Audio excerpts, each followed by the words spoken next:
네, 기본소득당 용해인 의원입니다. 이상민 증인 질문하겠습니다. 12월 4일 새벽 1시에 서울청사를 나섰고 3시에 대통령실에 도착했다라고 국회에 본인의 당일에 행적을 제출을 했습니다. 국회 계엄 해제 직후에 계엄이 지속되던 2시간 동안 어디 가서 뭐 하셨습니까? 증언하지 않겠습니다. 누구 만나셨습니까? 증언하지 않겠습니다.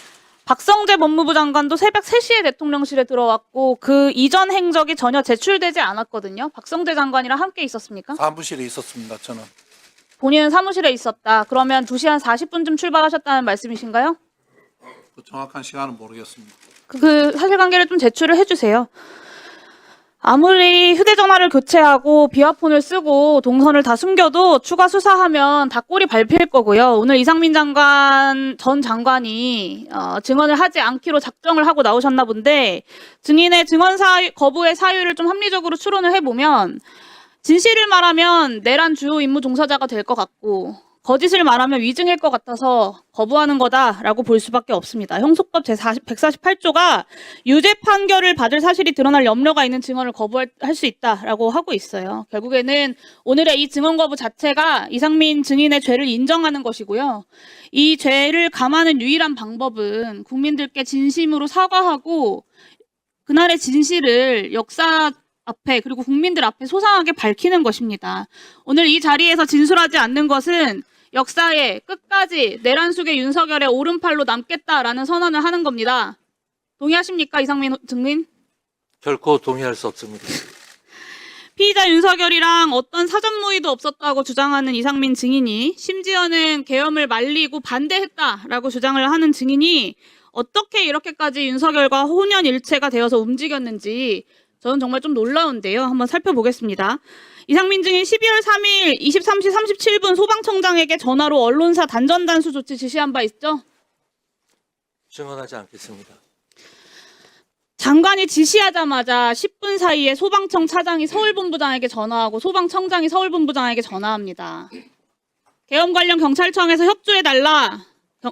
요청이 오면 잘 협력해주면 좋겠다. 협력할 일이 많이 발생할 수 있다. 계엄 건의권자이기도 하고 충무계획의 주무부처의 장인 행안부 장관이 비상계엄 중에 직접 지시를 하니까 10분 내에 현장 지휘관까지 전파가 돼서 실행 준비를 한 겁니다. 소방이. 10분 뒤에 소방청장이 똑같은 내용으로 경기본부장에게도 전화합니다. 언론사뿐만 아니라 성간이 단전단수 사전 계획한 바 있습니까, 증인? 증언하지 않겠습니다. 어디까지 실행된 건지 추가 확인되어야겠지만 이상민 장관이 오늘 증언을 거부하고 있지만 소방청장과 소방공무원들의 증언도 그렇고 그날의 행적도 그렇고 아주 구체적이고 직접적인 지시들이 있었습니다. 저는 소방청장에게 내렸던 이 지시만 해도 이상민 증인은 이미 내란 중요 임무 종사자라고 확정해야 된다라고 보고요. 계엄 문건을 받은 최상목, 조태열 장관처럼 피의자 윤석열이 콕 집어 불러 모았던 8시 멤버 또한 개별적인 계엄 지시를 받았을 가능성을 배제할 수 없게 되었다라고 봅니다. 수사당국에서 철저하게 보안 수사해야 된다고 봅니다. 다음 23시 30분 윤석열이 조지호 청장에게 수차례 전화해서 국회 들어가려는 국회의원들 다 체포해, 잡아들여, 불법이야, 포고령 위반이야, 체포해라고 지시 압박합니다. 그때 이상민 증인 뭐 했는지 기억하시나요? 증언하지 않겠습니다.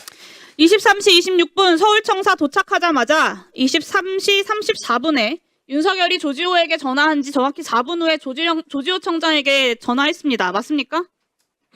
증언하지 않겠습니다.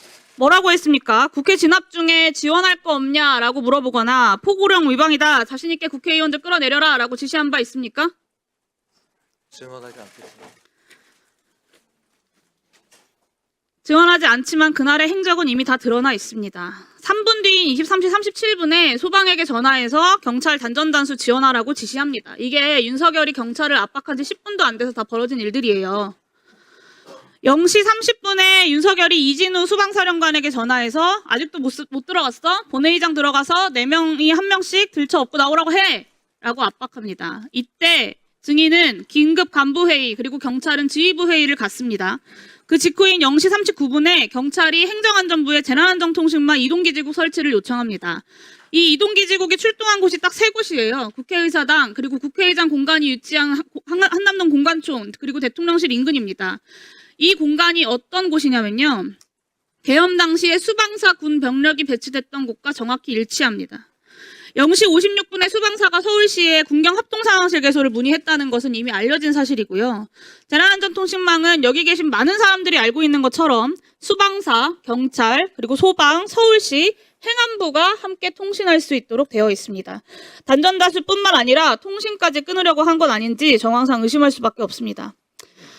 다음입니다. 비상계엄 해제 의결 이후에도 장관은 경찰국장을 통해서 경찰 상황을 수시로 확인을 했어요. 이동기지국을 그대로 아침까지 배치를 했고 4일 아침 외출하고 국무위원 간담회하고 저녁에 안가에서 회동을 합니다. 계엄 수습책 논의에 앞장선 것으로 보여요. 그리고 그 다음날 국회에 출석해서 처음으로 고도의 통치 행위라는 변론 방향을 제시를 합니다.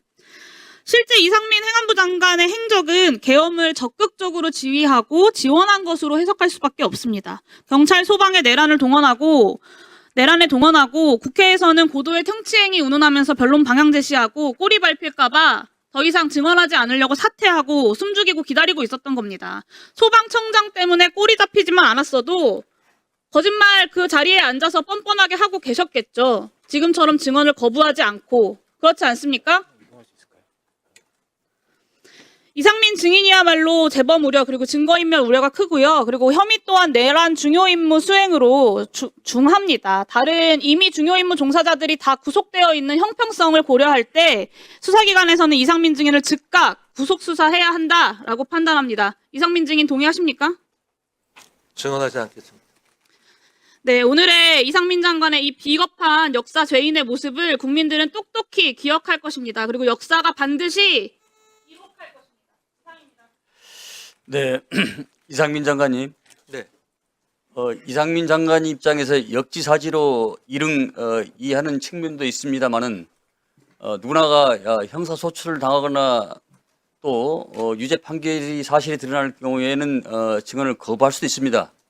그러나 반면에 정당한 이유 없이 거부하면 이 또한 3년 이하의 징역과 3천만 원 이하의 벌금을 받는 것도 사실입니다. 그러나 이 역사적 또 현실적 이 법적 제재 또 증언에 관한 거부를 떠나서 이 중차대한 역사적 시점에서 옳고 그름의 시비곡절은 곡학 아세의 자세가 아닌 국민을 위해서 정말 역사의 기록은 그 유물을 떠나서 반드시 남겨야 되지 않겠습니까? 이 소중한 시간에 거부한다 이러면 저는 안 된다고 생각합니다. 다시 한번 재고를 촉구합니다.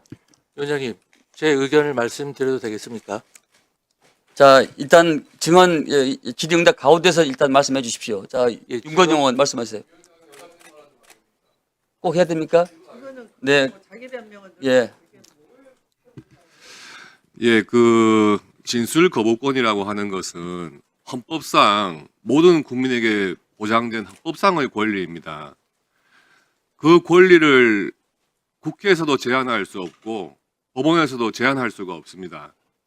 지금 여기 오늘 출석하신 많은 증인들께서 본인의 의사와는 상관없이 지금 수사를 받고 있고 재판을 받고 있는 분들이 있습니다.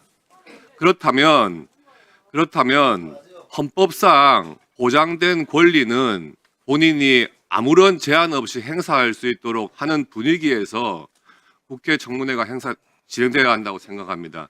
국회 청문회라는 이유로 헌법상 보장된 인권을 침해하겠다? 이것은 도저히 있을 수 없는 일이라고 생각을 합니다. 이상입니다. 그러니까 제가 본위원 위원장이 역지사지의 마음으로 이런 이해를 한다라고 제가 전제를 달고 그러나 아니면 아니다고 반박도 할 수 있는 것이고 그런데 시종여일 수미쌍관으로 계속 이렇게 거부하시고 그러면은 아마 여러 시청자께서 판단하실 거 믿습니다.